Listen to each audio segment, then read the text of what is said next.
परमपूज्य सद्गुरू तन्मयानंदजी महाराज यांना मी विनंती करतो की त्यांनी माहिती ध्यानामध्ये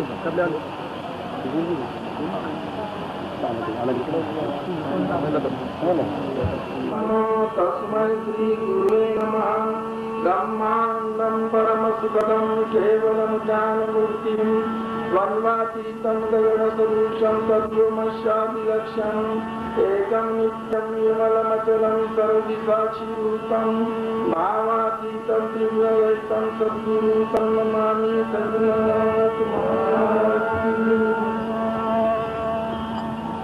सर्व पाठीचं मान सरळ करून 2 मिनिट आत्मचिंतन करूया। 2 मिनिटांमध्ये जाय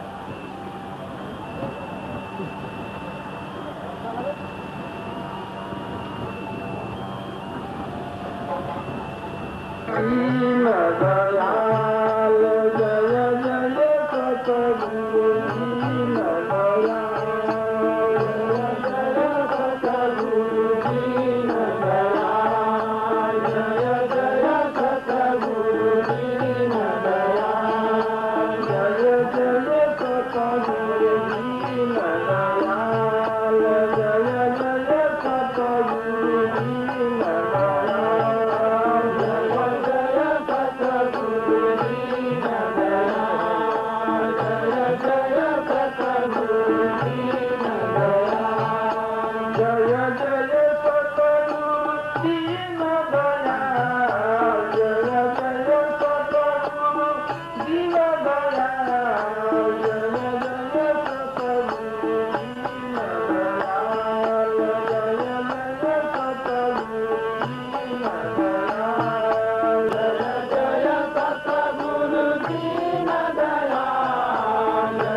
प्रथमच मला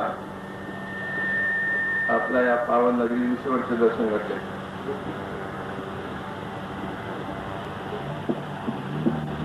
अवसर बार बार नाही आहे. मनुष्य हा देह स्वरूपी आहे. देवा दीपांना यक्ष किल्लर गंधर्व नाही, दुर्मिळ असा हा देह आपल्याला सहजरित्या प्राप्त झाला आहे. का बरं? कारण मग तुमच्या गोष्टी घडत असतात. ही संधी जी आहे मानवीयाची संधी किंवा लकी संधी आहे, त्याचं मूल्यांकन करून पाहिलं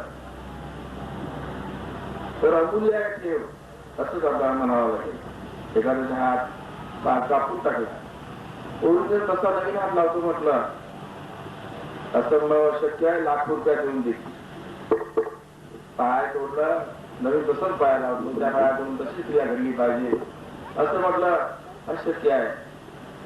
करोडो रुपये दिल्यानंतरही तसं होणार नाही. बघा अवघे प्रत्येकाची एवढी मोठी किंमत देह कसा. संतोष नाही बडे भाग मान तण पावा. मोठ्या भाग्याने लाभलेला हा मनुष्य जे आपल्याला, पण आपण त्याला थोडी मुलाचं समजतो. का बरं? त्याला कारण काय? आपल्याला त्याची जाणीव नाही. त्याची जाणीव नसल्यामुळे तसं होत आहे. प्रत्येक जीवधारी मनुष्य देहधारी प्राणी कुटुंबाकरता, संपत्ती करता, स्वदेहा करता वाटते तेव्हा तेवढं सायास परिश्रम करीत असतो, परंतु स्वतः करता काहीच करत नाही. स्वतःला स्वतःची ओळख नसल्यामुळे अशी भुली पडत आहे. त्या तिन्ही मधून आपल्याला सुख शांती आनंद प्राप्त व्हावा ही त्याची इच्छा असते, परंतु जी गोष्ट असंभवाची संभव कशी ती मिळतच नाही. मिळण्यासाठी क्षणिक क्षण मात्र मिळत असते, त्यातच आपण गायले पायमान होऊन जातो.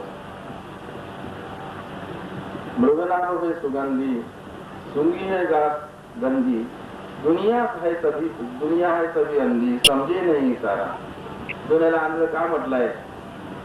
ज्याप्रमाणे मृगाची नावी कस्तुरी असते, परंतु घाण्याला गवतातूनच सुगंध येत आहे समजून गवताचीच नादी लागत असतो. त्याप्रमाणे खरी परमेश्वराची प्राप्ती, खरं सुख, खरं आनंद, खरी शांती कुठून लागते याची जाणीव नसल्यामुळे मनुष्य भौतिक जगातच पाहतो.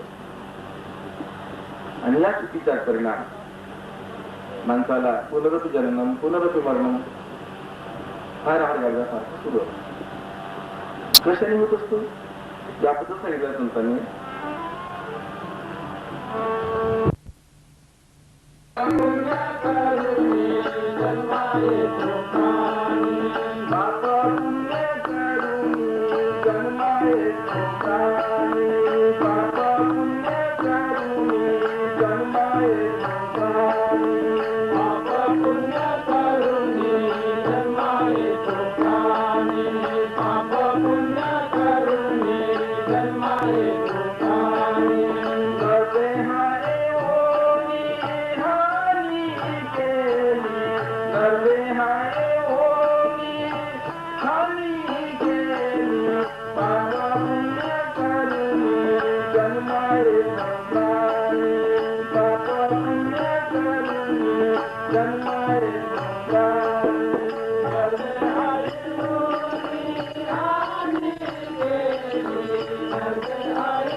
पुण्य करून सुकर्माचे दुष्कर्माचे फळ भोगून पुन्हा याला मानव देह लागतो.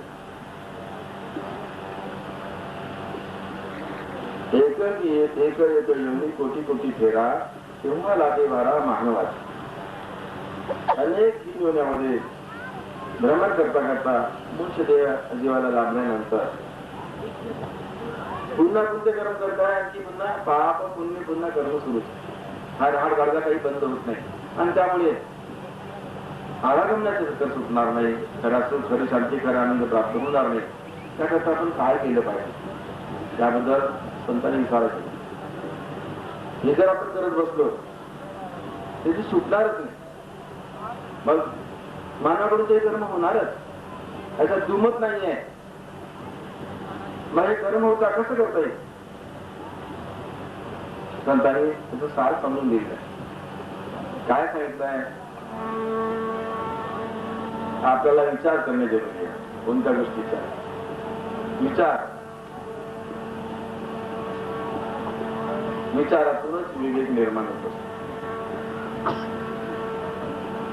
सत्संगातून विवेक निर्माण होतो. विवेक म्हणजे शुद्ध बुद्धी होणे. बिन सत्संग विवेक न होई, राम कृपा बिन सुलभ न होई. सत्संगातून विवेक निर्माण होतो. शुद्ध बुद्धी झाल्यानंतर काय करायचं काय नाही करायचं कळतं. योग्य काय अयोग्य काय आपल्या निदर्शनात येते आणि त्याकरता आपल्याला सजग होणे जरुरी आहे.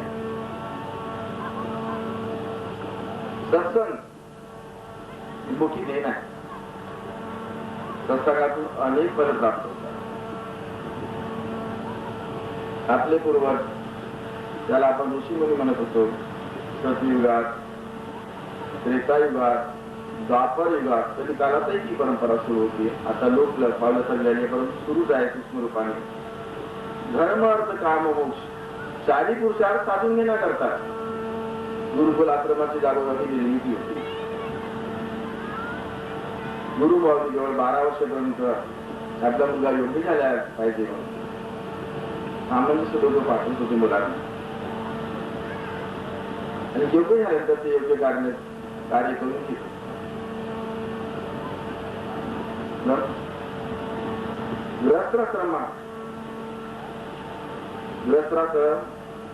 गृहस्थाश्रम हा काय? सर्व आश्रमांचा जनक आहे. ब्रह्मचर्य, गृहस्थाश्रम, वानप्रस्थ, संन्यास हे चारी आश्रमाचा जनक का हा गृहस्थाश्रम आहे. मोठमोठे ऋषीमुनी जे झाले त्यातूनच झालेले आहे. अत्री,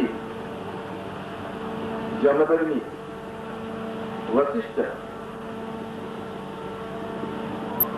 याज्ञवल्क्य, अगस्ती, गौतम असे अनेक पुरुष झाले. गृहस्थाश्रमामध्ये राहून त्यांनी आपले हेतू साध्य करू सुख शांती आनंदाचा मार्ग साध्य केला. कशात?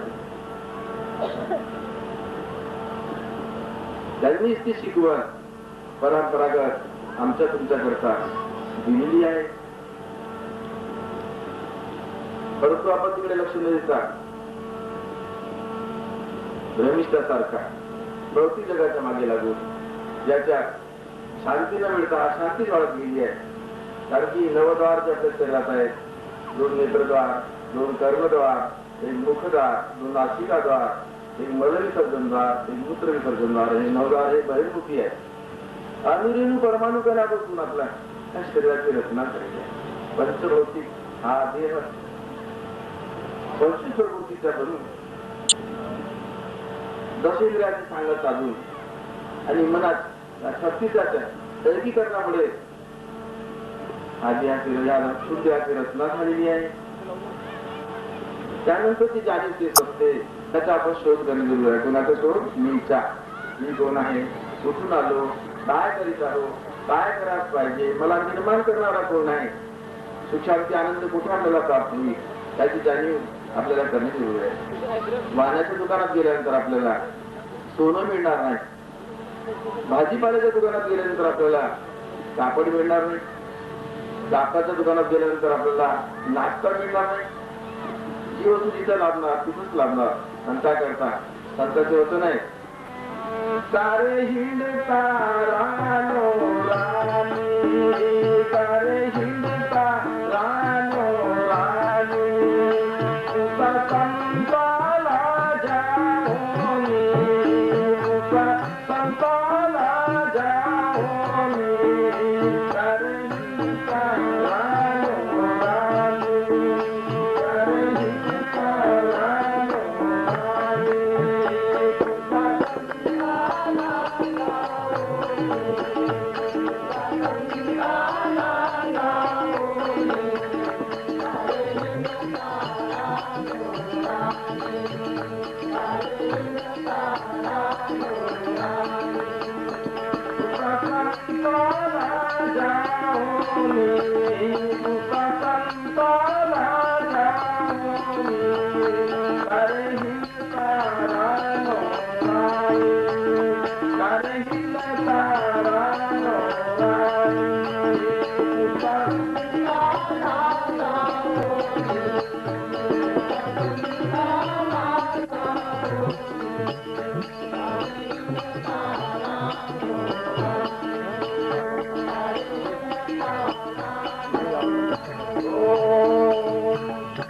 संसार हे सुखाचे आगार आहे.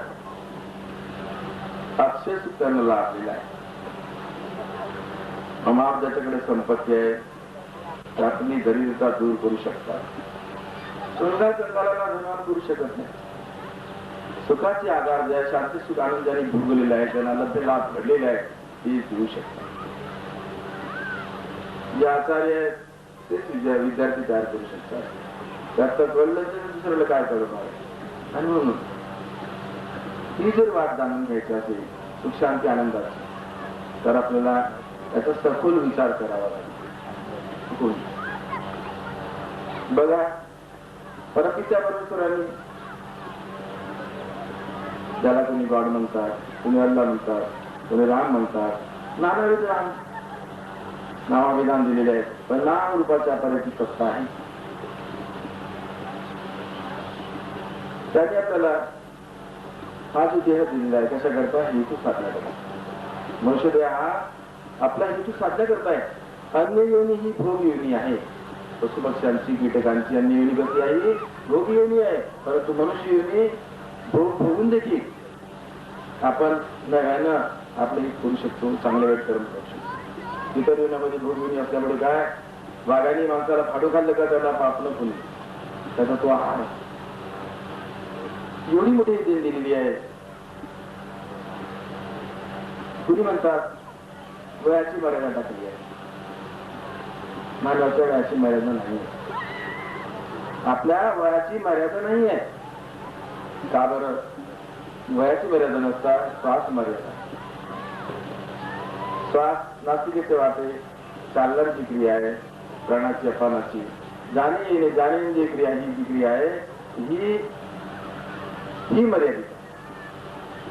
जेवढं तुम्ही खर्च कराल, जास्त खर्च कराल, तितक्या लवकर संपेल. कमी खर्च कराल, वय मर्यादा वाढेल. आपला 24 तासामध्ये श्वास मर्यादा निरोगी निकोपांसाची 21,600 चालत असते. किती 21,600. एका तासामध्ये 900, एका मिनिटामध्ये 15, 4 सेकंद मध्ये. पण 4 श्वास मर्यादेला आपण आपल्या नियंत्रणात आणलं, आपल्या कंट्रोल मध्ये आणलं, आपल्या बसात आणलं, तर त्याची गती 3-4 2 पर्यंत आणू शकतो आपण. त्याने काय फायदा होईल? तेवढे श्वास वाचतील, ते पुढे का नाही येतील. कशी क्रिया आहे ती हे आपल्या लक्षात येत नाही. श्वास अशी वस्तू आहे, सूक्ष्म असल्यामुळे आपल्याला दृष्टिगोचर होत नाही, अनुभवल्या जाते. आपल्याला अनुभवले जाते, आपण दाखवू शकत नाही, तर अनुभव करतो. संत कबीरांचे वचन आहे, श्वास बडे अनमोल है, वृथा श्वास मत होय, क्या जाने श्वास खातिर आवन होय न होय, श्वासाची कर सुमरणी अजपा तो कर जा, परम तत्व पर ध्यान करू तो सोहम आपया. अनमोल आपल्या शरीरात सर्वात अमूल्य वस्तू म्हटला, अनमोल काय आहे? फक्त आपले श्वास. बिना हाताचा मिळेल मनुष्य तुम्हाला, हात तुटलेला, बिना डोळ्याचा मिळेल आंधळा असलेला, बिना डोक्याचा मिळेल, बिना पायाचा मिळेल, रोगग्रस्त मिळेल, कृषी शरीराचं मिळेल, नानाविध आधी आधींच्या कठीण मिळेल. परंतु चालता फिरताना बिना श्वासाचा मनुष्य कुठेही मिळणार नाही. आपल्या रिसोर्ट मध्ये मिळाला असेल तर सांगा एखादा ते बिना श्वासाचा म्हणजे चालतो, फिरतो, बोलतो, खातो, आहे का? असं नाही. पूर्ण अमूल्य. जसाचा तसा जर तुम्हाला झोपल्यासारखा. काय करतो ग तू? रडायला कारण काय नाही बाबा, त्याच्या निघून गेला. कोण निघाला तो होता तो माझा कोण होता? जे प्रिय जी वस्तू होती आपली, ती लहान प्रिय आवडीची कोणती होती? ती श्वासच. म्हणून अनुभव आपण नाही म्हणतो का प्राणप्रिय एकमेकाला, पती पत्नी प्राणप्रिय, आई म्हणते लेकरात माझा प्राणप्रिय, पत्नी पत्नीला म्हणते प्राणप्रिय, मित्र मित्राला म्हणतो प्राणप्रिय. परंतु त्या शब्दाचा अर्थ विचार करून पाहिलं तर आपल्या लक्षात येईल प्राणच प्रिय आहे. आपल्या शरीरात वास करणारा हा जो प्राण आहे हा प्राणच प्रिय आहे. बघा ना तुम्ही नागपूर स्वतःला दाबून पहा, किती म्हटले तरी असाल, किती दुखी तरी असाल, परंतु या प्राणप्रियाला तुम्ही दाबून पहा, सोडता का तुम्ही नाही, हात बाजूला करा नाही. तुम्ही आपला प्राण अनेक प्रकारे देऊ शकतील, अनेक माध्यमाने, परंतु अशा प्रकारे करू शकत नाही. हा प्रिय आहे, टेन्शनमध्ये मग तुम्ही करून बसत असतो. परंतु जे प्राणप्रिय वस्तू याला कसं जाण्याचं, प्राणाचा जोपर्यंत दूध कळणार नाही, संतांचे होत नाही हे आहे तुझ्या तुझपाती, परंतु जागा ठेवला. ही वस्तू तुझ्या जवळच आहे, परंतु तुला याची जाणीव नसल्यामुळे प्रेमीचा सारखा इकडे तिकडे बघत असतो. आहे देव तुझा तुझपाती, आहे देव तुझा तुझपाती, परी जागा तू चुकलाती, परी जागा तू चुकलाती, आहे देव तुझा तुझपाती, आहे देव तुझा तुझपाती, परी जागा तू चुकलाती, परी जागा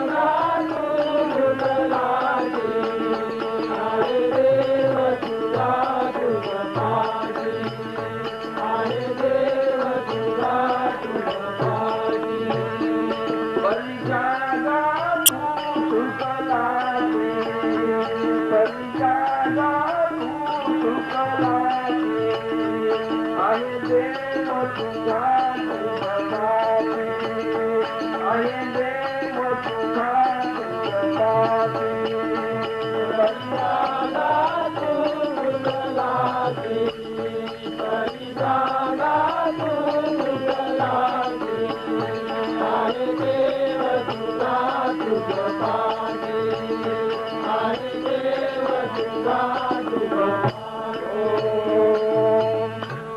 या प्राणप्रियाला आपल्याला जाणणे जरुरी आहे.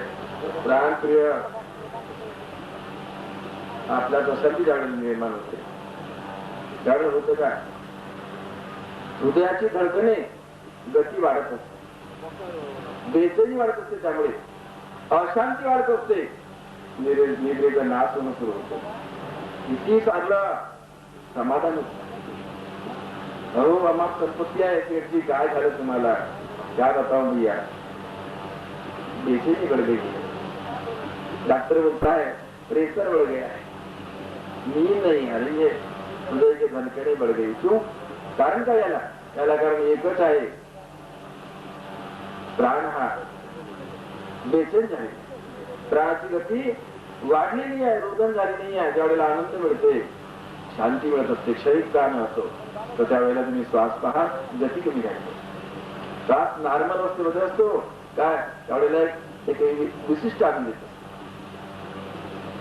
हे गुरु संत सांगतात, संत हीच किमया सांगतात, बाबा रे अनुभव द्या प्राणाला, निरखून परखून द्या. बाहेर तुम्हाला कुठेही जाण्याची गरज नाही.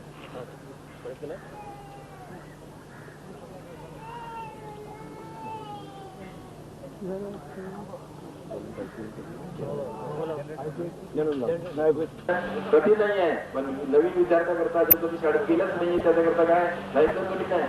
वेळ आपले कर गुरुजी अर्धगोलावरती सांगतात, अगोदर अर्धगोल, उभी रेषा, आडवी रेषा, मग इकडून अर्धगोल, असं हळूहळू तालीम देतात. दिसतं सोपं सगळं, परंतु सवय नसल्यामुळे कठीण. त्याप्रमाणे जन्मापासून मिळालेला हा प्राण आहे, जन्मापासून मिळालेला प्राण अंतापर्यंत ह्याच्या अंगाती, त्याला विश्रांती नाही. झोपताना, खाताना, मुखमार्जन करताना, भांडताना, कोर्ट कचेऱ्या करताना, अभ्यास साधना करताना, काही एक करताना याला ऐकायला या 15 मिनिटाची रेस्ट दिली पहा आणि नंतर आपण आपला कार्य करूया असं काही आहे? उत्तर द्या तुम्ही आहे का असं? त्याला नाही, सदोदित सुरू विषय आपल्याला नवीनच वाटेल, नवीन नाही आहे, जुना आहे. जुना आहे तो सोना आहे, परंतु लक्षात येत नाही, लक्षात आणून देत नाही. आणून दिली जुनी, आणून दिली जरुरी आहे. ही हक्काची वस्तू आहे तुमची. तुमच्या हक्काची वस्तू जर तुम्हाला लाभली नाही, दोष लागेल कोणाला? जाणत्याला. कोणाला लागेल? जाणत्याला. जो ज्याला विद्या अवगत आहे. 64 कला आणि 14 विद्या. 14 विद्या 64 कलेमध्ये ब्रह्मविद्या हे मेन मानले गेले, मुख्य मानले गेले. ब्रह्मविद्या शांती सुख आनंदाचा लाभ देणारी आहे आणि म्हणून ती सर्वांची आचार्य आहे. ज्यावेळेला ब्राह्मण कुळात जन्म झालेल्या लेकराला लहानपणात मौंची बंधन करतात, त्यावेळेला त्याला द्विज करतात. द्विज पुनर्जन्म त्याचा होतो, त्याला द्विज म्हणतात. पक्ष अंड्यातून पुन्हा जन्माला येतो, पण पक्षाला द्विज म्हटलाय. आणि त्यावेळेला ब्रह्मविद्येचा त्याला ज्ञान देतात. ब्रह्मविद्येचा त्याला ज्ञान देतात. सुरुवातीला ब्रह्मगायत्री म्हणतात. गायत्र्या 24 ब्रह्मगायत्रीचा उपदेश करतात. बटुकाला ओम भूर्भुवः स्वः तस्य वितुर्वरेण्यं भर्गो देवस्य धीमहि धियो यो नः प्रचोदयात् याची देवता सविता आहे. महालक्ष्मी, महाकाली, महासरस्वती याची शक्ती आहे.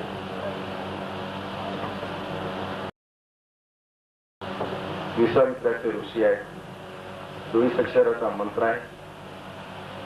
द्विजाला मोहनची बंधन करतात, त्यामध्ये त्याला जाणीव देतात, जणीव देतात, जाणवा द्यायला म्हणतात. त्यात 3 सूत्र असतात, 3 गाठी असतात. ते बाह्य उपकरण झाल्या परत सांगतो बेटा, 3 ब्रह्मग्रंथी, रुद्रग्रंथी, विष्णू ग्रंथी आहे आणि 3 ग्रंथ्या आकलन करण्याकरता आपल्याला सजग राहायचं आहे. चिंता करता या मंत्राचा तुम्हाला पुरस्करण, सांगायचं, उच्चारत आधी आणि नियमच आहे. आणि ही वेद माता आहे, तिच्यात महानता आहे, मला सोडता कामा आहे. त्याकरता मूलबंध, उडियान बंद, जालंधर बंद, गिरी बंद आणि 33 स्वतःची चढाई की आहे. 33 मंत्राच्या माध्यमाने सुसुंदर पंथाने जायची केली आहे. समजून घेतात त्याच मंत्राचा तो मुलगा तो बटूक ब्राह्मण सुरुवात आहे. म्हणून म्हटलंय ब्रह्मजानाती ब्राह्मण. तर 24 गायत्री आहे. किती आहे? 24 गायत्री. ब्रह्मगायत्री मुख्य आहे, परंतु 4 वेदाच्या रचने पंचवेद व सूक्ष्म वेद आहे. तो वेद संतात आहे. त्यात 25 गायत्रीचे ते गुण सांगतात. ही गायत्री आहे अजपा. ही कोणती गायत्री आहे? अजपा गायत्री आहे. अजपाचे सकळापाची कणकणी जाणतात. अजपा सकळाजवळ आहे. कुणाजवळ जे प्राणी मात्र जेवढे जीवधारी आहे त्याला श्वसनाची क्रिया, येणे जाण्याची क्रिया होत असते, सगळ्याच असतात. परंतु जे जाणता आहे, तो जाणता त्याला पदे झाल्या त्याचा बूज कळलाय, त्याला त्याचं रहस्य करत असते. नाहीतर असू लक्षात बघा. भगवान महादेव, महादेव देवादिदेव महादेव. महादेव म्हणजे मोठ्यात मोठा, देवांचा आदिदेव महादेव. ते काय म्हणतात? भरतरी शतकामध्ये भरतरी नाथाने म्हटलंय, अजपा जपे शून्य मन धरे, 5 इंद्रिय निग्रह करे, ब्रह्म अग्नि में होमे काया, ताच महादेव वंदे पाय. अजपाचा एवढा मोठा सामर्थ्य आहे आणि त्या अजपाचा अनुसंधान करणारा व्यक्ती त्याला देवादिदेव महादेवी नमस्कार करतात, नतमस्तक होतात. एवढी मोठी देण आहे. म्हणून बळे भाग माणूस तर मोठ्या भाग्याने मनुष्य आपल्याला लाभलेला विसरता कामाने नोट करा तुम्ही. आणि एवढी अमूल्य शक्तीच्या गमवून बसल्या, एवढी अमूल्य संधीच्या गमवून बसल्या तर काय होणार? मग काय होणार? संत म्हणतात चुकलियावर फेरा पडे फेरा पडे चुकलियावर फेरा पडे फेरा पडे चुकलियावर फेरा पडे फेरा पडे चुकलियावर फेरा पडे फेरा पडे चुकलियावर फेरा पडे चुकलियावर फेरा पडे चुकलियावर फेरा पडे चुकलियावर फेरा पडे. त्याच्यामध्ये आपण जातो पण वाट चुकला तर आपण चक्कर मारणार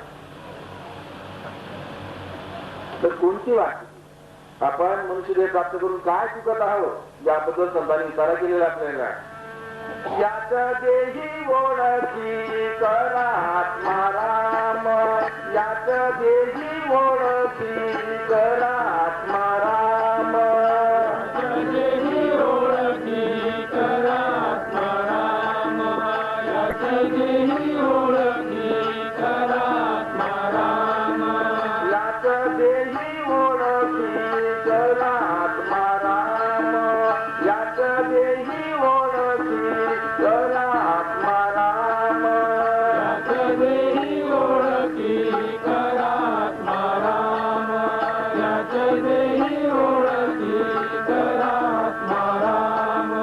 संसार सुगम सोडू नये संसार सुगम सोडू नये याच देही ओळखी करा आत्माराम याच देही ओळखी करा आत्माराम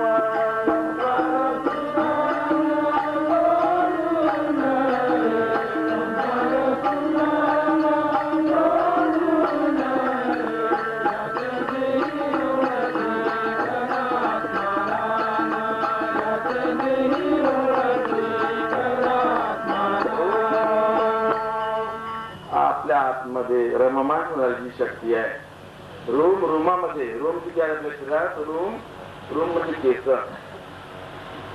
जिथं रोम आहे तिथे रोम कूप आहे तिथे छिद्र आहे त्या रोम कुपातून घाम निघत 3 करोड रोम आहेत 3 कोटी रोम आहेत आपल्या शरीरामध्ये किती आहे 3 कोटी रोम आहेत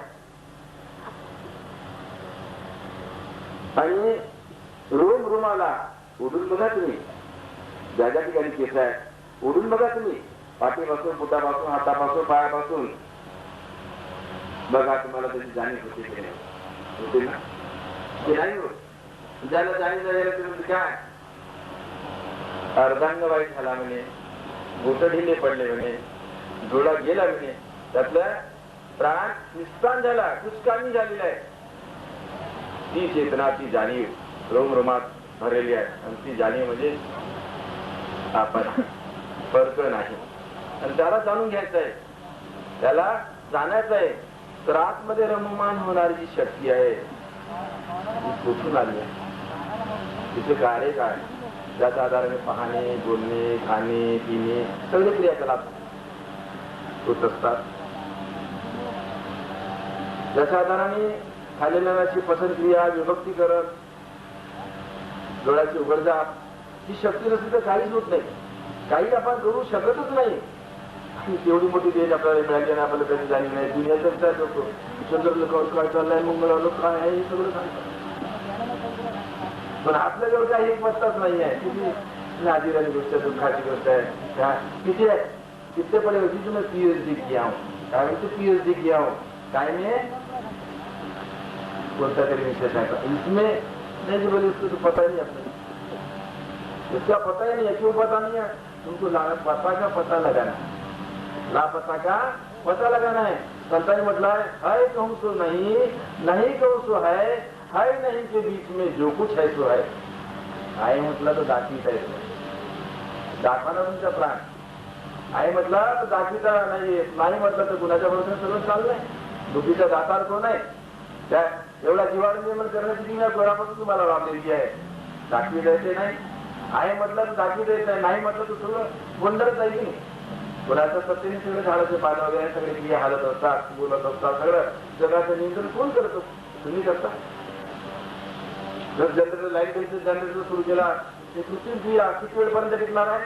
ते काही सीमा आहे आणि ती सत्ता असीम आहे. सत्य गोष्टीला मर्यादा आहे, ईश्वराला मर्यादा नाही. अमर्याद सत्ता आहे आणि ते आपल्याला जाणून घ्यायचं. वाद करायची शक्ती आपल्यात आहे. त्या शक्तीला कोणत्या माध्यमाने जाणत आहे त्याची सत्संगातून की मी आपल्याला आवडत होतो. कारण की त्याने विवेक निर्माण केले. सत्य असत कळायला लागते. त्यानंतर आपण पूर्वी नाही बा त्या शाळेमध्ये शिक्षण पद्धती छान आहे आणि जिवाळचे लोक आहे, योग्य विद्यार्थी निघतात आणि लाडीमध्ये असतं का? मग किती खर्च आपल्या पोराला पाठव म्हणतात. कशा प्रकारची प्रणाली आहे? काय हक्काची आहे? आपल्या ही हक्काची आहे.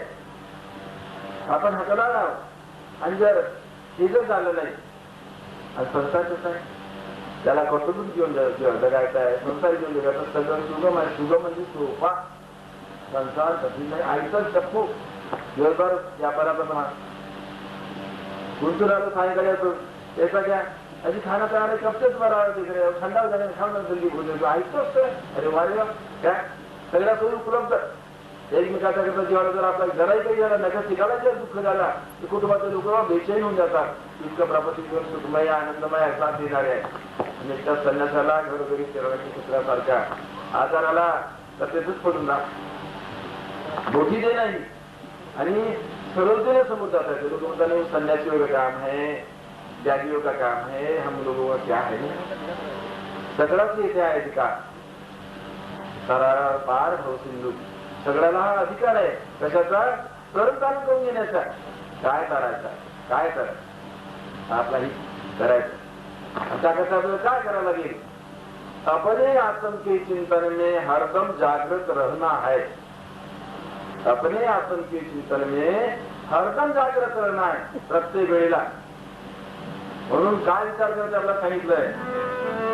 क्षणोक्षणी हाती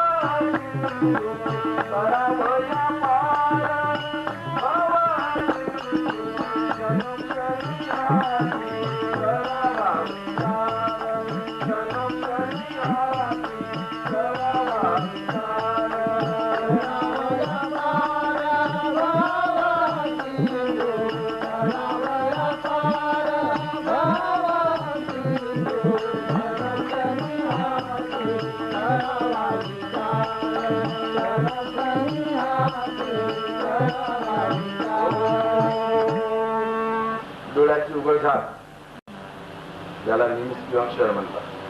पूर्णपणे नाही, अर्धून मिनिट आपण डोळ्याची मिटून पाहत नाही समोर. अर्धून मिनिट उघडझाप होतो तो क्षण आणि 2.5 निमिष त्याचा 1 सेकंद होतो. स्पीड एवढी आहे उघडझापीची 2.5 निमिषाचा 1 सेकंद. म्हणजे किती स्पीड आहे. एकेका क्षणाला आपण जर महत्व दिले विचार करणे. कशाचा विचार करायचा आहे? सुख कशाने मिळेल, शांती कशाने मिळेल, आनंद कशाने मिळेल. शत्रुघ्न राजाच्या पोटी सिद्धार्थाचा जन्म झाला कापिलवस्तू नगरीमध्ये. राजाला वैभवाची कमी नव्हती, संपत्तीची कमी नव्हती. राजाचा एकोणचा एक मुलगा जन्माला आला. आनंद झाला. राजाने नामांकित ज्योतिषाला बोलावलं आणि त्याला विचारलं, सांगा म्हणजे माझ्या मुलाचा भविष्य काय आहे?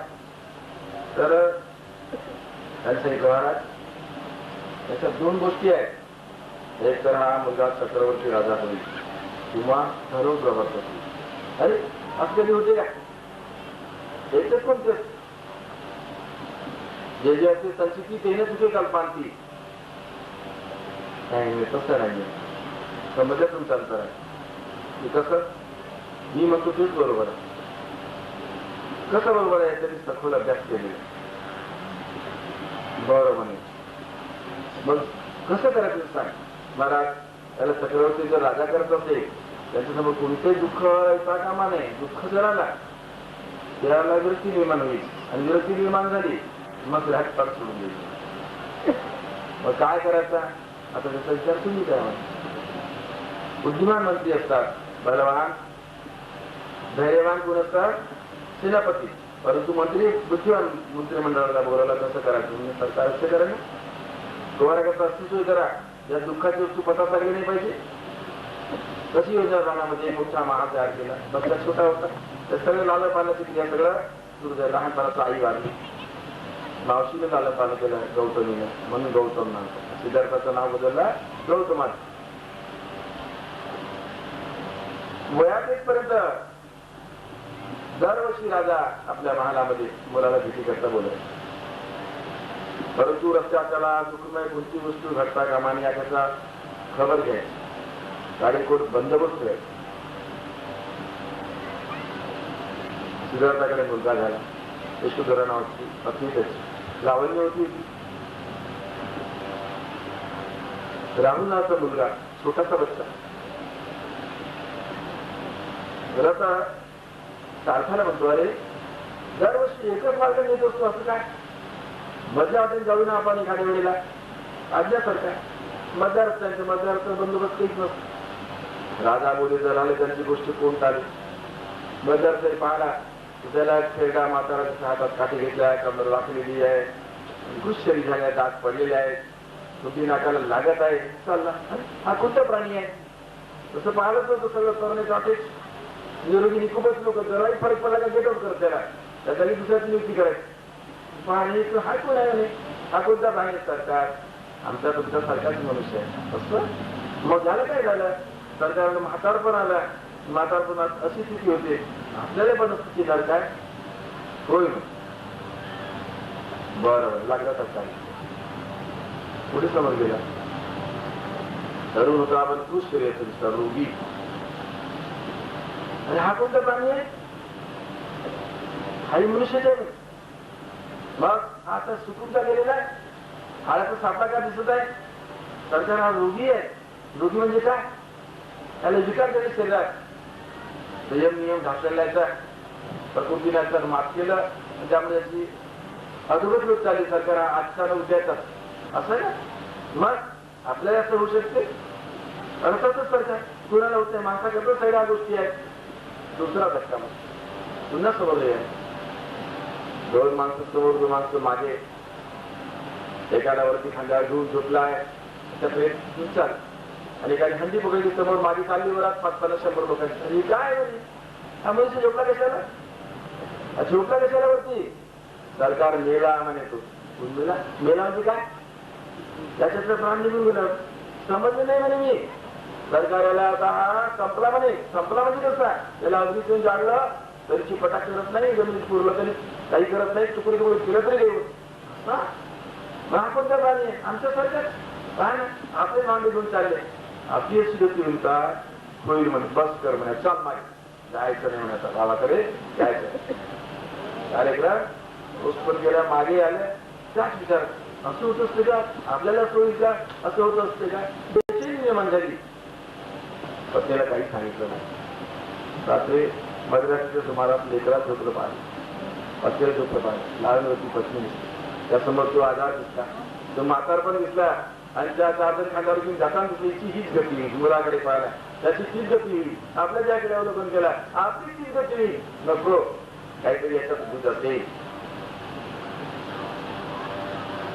बुद्ध गौतम की सुन लो कहानी दर्द भरी दुनिया छोड़े राजधानी. देख छोड़े राज दर्द भरी दुनिया देख छोड़े राज. तू पाहला दुसऱ्याचं दुःख पाहून आपल्याला दुःख आणि त्याकरता दुःखाचा कसं शेवट होईल याची शोधना करतात. कमी होती का वैभवची कमी होती का. तसं आपलं वैभव तसं आपल्याजवळ मी नाही आहे. पण त्यांचे जे विचार आहे ते तुमच्याजवळ आहेत की नाही सांगा ना. त्यांनी जे विचार केला ते तुमच्या डोक्यात विचार येतात की नाहीये. कधी कधी स्मशानी वेळा गेली माणूस बायाला कधी कधी प्रसूती बघायला गेली माणूस पुन्हा काय करणार नको जे हाल होतात मरता. आता दाम्पत्य जीवनात राहायचंच नाही. महाशय काय म्हणतात क्या घर आहे देखून रामराव पटेल गुजरले. रामराव पाटील खलास झाले. 5 हजार एवढा मोठा माणूस, चांगला माणूस, भला मनुष्य, हा एवढे पुसं टाकून दिलं, पण काहीच नाही. चालतं बोलतात, हातात पेलाच होतं त्यांच्या, कुठेही मारले पण नाही. आता आपण बदल करू. ते विचार करतात घरी आला बरोबर. अहो म्हणे काय म्हणे किती वेळ लागली तुम्ही शेळ्यात नाही गेलो. बघा ना मला ते बघतो बरोबर आहे. तुम्ही हा स्मशानी क्षणभरच असतो असा नाही. म्हणून संत म्हणतात येथे पाहिजे जातीचे वेड्या गबाळाचे काम नाही. येथे पाहिजे जातीचे. जातीचे अर्थ गोष्ट लावून घेणार काय, समजून घेऊन त्याच्या मागे लागणारे पाहिजे. कारण की नेहमी संधी येत नाही. राम नाम की लूट है, लूट सके तो लूट, अंत समय पछताएगा प्राण जाएंगे छूट. शेवट्याला कोणी साथ दे नाही म्हणून याला जाणायचं आहे. सत्संगात मोठी देण आहे. सत्संगातून काय आपलं लक्षात येते ते आपण आता सन्मार्गाला लागलेलं आहे. मनुष्य देह निर्माण कशा करतो झालेलं आहे. आता कित्येक आपल्या आया बहिणीमध्ये बांधवांमध्ये शाकाहारी लोक आहेत, कित्येक मित्राहारी आहेत, कित्येक मांसाहारी आहेत. अशा प्रकारचं कित्येकात जीवन आहे. आणि बुद्धिवादी असल्यामुळे मनुष्य प्राणी हा बुद्धिजीव असल्यामुळे नाना सारखं पुतर्क करत असतो. त्याला तोडजोडच नाही, त्याला तोडजोडच नाही आहे. परंतु विचार करणे जरुरी आहे, त्याचा निराकरण करणे जरुरी आहे. बघूया आपण मनुष्य प्राणी हा मुळातूनच शाकाहारी आहे की मांसाहारी आहे. विधिलिखित रचना ती असते त्याप्रमाणे आपल्या शरीराची रचना काय जाणणे जरुरी आहे. मानवी देहाची रचना पिंडच खाण्यातून झालेली आहे. पिंडच खाण म्हणजे काय, आईच्या उदरातून आपला देह निर्माण झालेला आहे. काय निर्माण झालेला आहे, देह अंडा नाही. आईने का अंडे टाकले का, आईने अंडे टाकले नाही. पक्षी जसे अंडे टाकतात की नाही त्याप्रमाणे अंड्यातून आपला पिंड देह तयार झाला म्हणून पिंडच खा. वाघाचा सिंहाचा पिंडच तयार झाला, कुत्र्या मांजरीचा पिंडच तयार झाला, बकरी घोड्याचा उंटाचा पिंडच तयार झाला आणि म्हणून त्याला पिंडच खाण. जे अंड्यातून निर्माण झाले त्याला अंडच खाण म्हणतात. पिंडखानीची रचना, त्या पिंडखानीमध्ये आपल्याला 2 प्रकारचे प्राणी दिसतात, एक शाकाहारी एक मांसाहारी.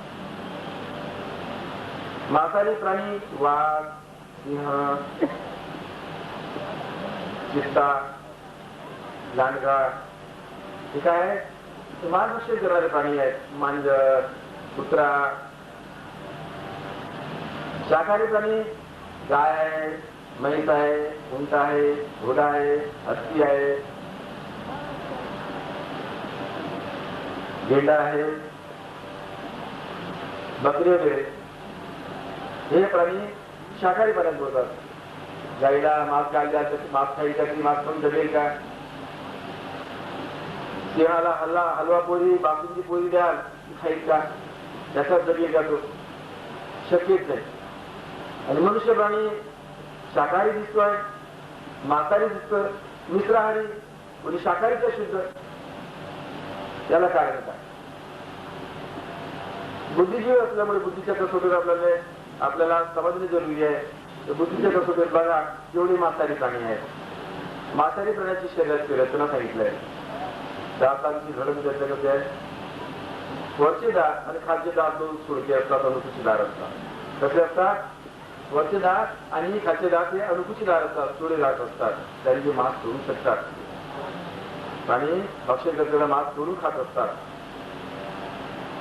सिंहाची तशी मिळतील, कुत्र्याची तशी मिळतील, मांजरीची तशी मिळतील. परंतु गायचे दात, बकरीचे दात, घोड्याचे दात, उंटाचे दात, गाढवाचे दात याची रचना कशी आहे, समतोल आहे. थोडे दाताचे अनुकुची दात 10 दाताचे 8 तरीचे आहेत का, 7 दाताचे अनुकुची दात आहेत का, नाही. ही शाकाहारी प्राणी आहेत, त्यांची दाताची रचना कशी आहे, समतोलन आहे. आणि मनुष्य प्राण्याची दाताची रचना कुत्र्या मांजरी सारखी आहे, वाघाच्या सारखी आहे, गाय बकरी सारखी आहे. कशी आहे सांगा, कशी रचना दाताची आहे, नाही आली लक्षात, म्हणजे आता बोलणं लक्षात नाही आलं का आपल्या, कसं आहे, समतोलन आहे. ज्यावरही प्रमाण होते मनुष्य प्राणी हा शाकाहारी आहे. याच्यात दुसरं प्रमाण दिलेलं आहे. जेवढे मांसाहारी प्राणी असतात त्यांचे बच्चे जन्मल्यावरून त्यांचे डोळे बंद असतात, डोळे मिटलेले असतात, काने मिटलेले असतात. असं बागाची तुझ्या जगात जाऊन पाहत नाहीये, पण कुत्र्यांचं बघा, मांजरीचे पूर्वीचे डोळे मिटले तुम्हाला मिळतील. मांसभक्षी प्राणी येते, परंतु गाईचे, म्हशीचे, बकरीचे बच्चे, घोड्याचे बच्चे, त्याच्या बच्चांचे बघा रचना, तर जन्मल्याबरोबर त्यांचे डोळे मिटले असतात, उघडे असतात. कसे असतात? उघडे असतात. आणि मनुष्याच्या लेकरांचे डोळे मिटले असतात का उघडे असतात? उघडेच असतात. या कारण मनुष्य प्राण्यामध्ये शाकाहारी प्राण्याचे गुणधर्म मोडते. तिसरा प्रमाण सांगितलंय, जेवढे मांसाहारी प्राणी आहेत त्यांनी बायोलॉजी विषय घेतलं असेल त्याला कळते की मांसाहारी प्राण्याच्या पोटामध्ये लहान आतडे असतात. शाकाहारी प्राण्याच्या पोटामध्ये लहान आणि मोठे दोन प्रकारचे आतडे असतात आणि मनुष्य प्राण्याच्या पोटात लहान मोठे आतडे. मांसाहारी जेवढे प्राणी आहेत, मांसाहारी प्राण्याला घाम येत नाही, ऊन सहन करण्याची क्षमता नसतात. जर 6वीचे आतडे पाण्याचा असतात, थंडीचे आतडे घेत असतात. किती लोक पिणारे असतात, ती नशा करतात, नशा सुटत नाही. ते लोक घोड्याचा घाम कुस्ती पिला करतो म्हणून त्याला कसं तरी घोड्याचा घाम जाम ते टाकतो. हे समज लोकांची सुटत उठत काही नाही, परंतु घोड्याला घाम येते हे सिद्ध होत, माणसाला घाम येत.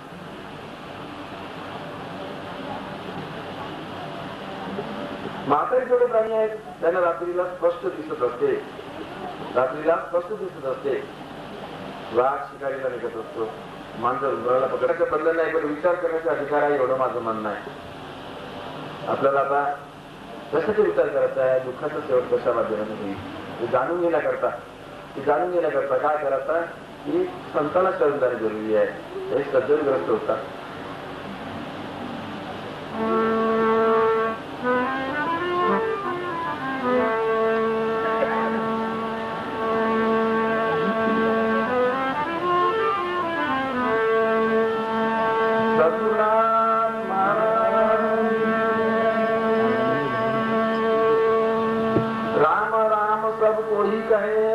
ठग ठाकुर और चोर, राम राम सब को ही कहे, ठग ठाकुर और चोर। ध्रुव प्रहलाद ने राम कहा था, वो नाम था और एक राम दशरथ का बेटा, दूसरा राम घट घट में बैठा, तीसरे राम का जगत पसारा, चौथा राम है सबसे न्यारा, सद्गुरुनाथ महाराज। 4 रामाचा उल्लेख केलाय. आपण राम राम हिंदू धर्मामध्ये काय म्हणतात, राम राम म्हणतात, परंतु राम राम राम सर्व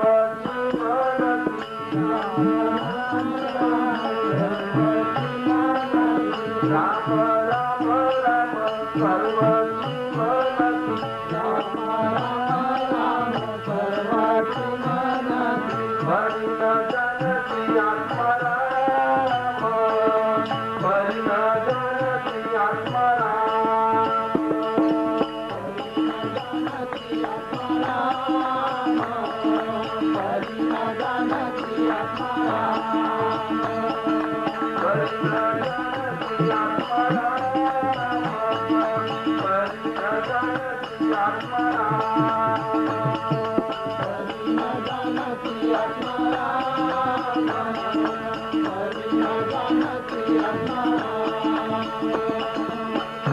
राम राम सर्वच म्हणतात, पण आतमध्ये रममान होणारा जो राम आहे, रूमरूमामध्ये वास्तव्य करणारा राम आहे, त्याला जाणत नाही.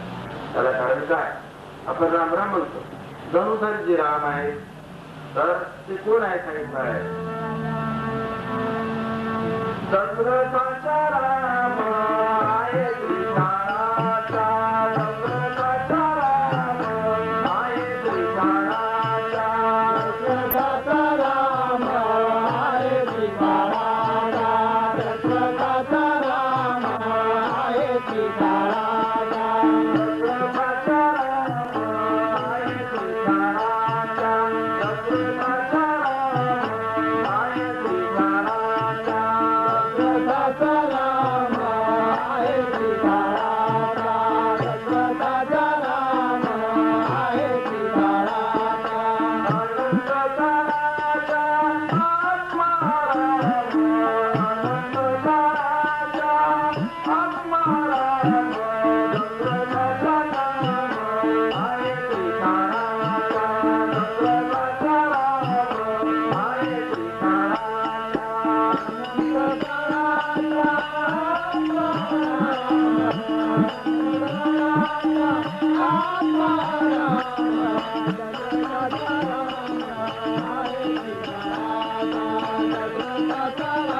हरे सीताराम.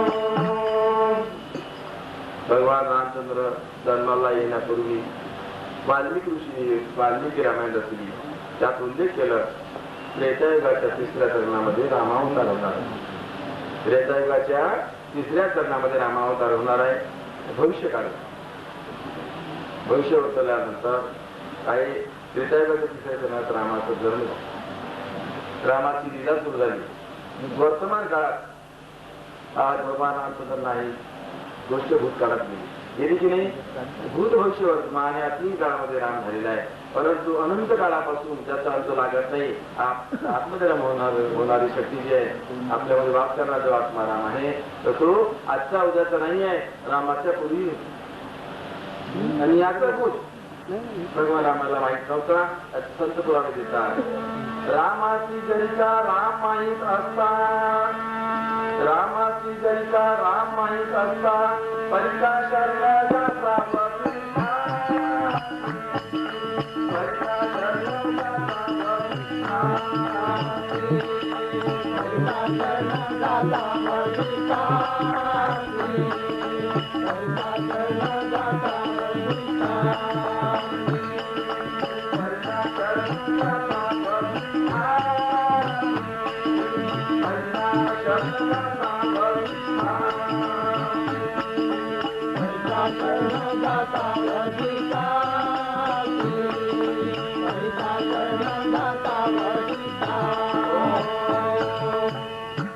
रामाला जरी आर्थिक नामाची जर जाणीव असती तर गुरु वशिष्ठाला ती शरण गेली असते का?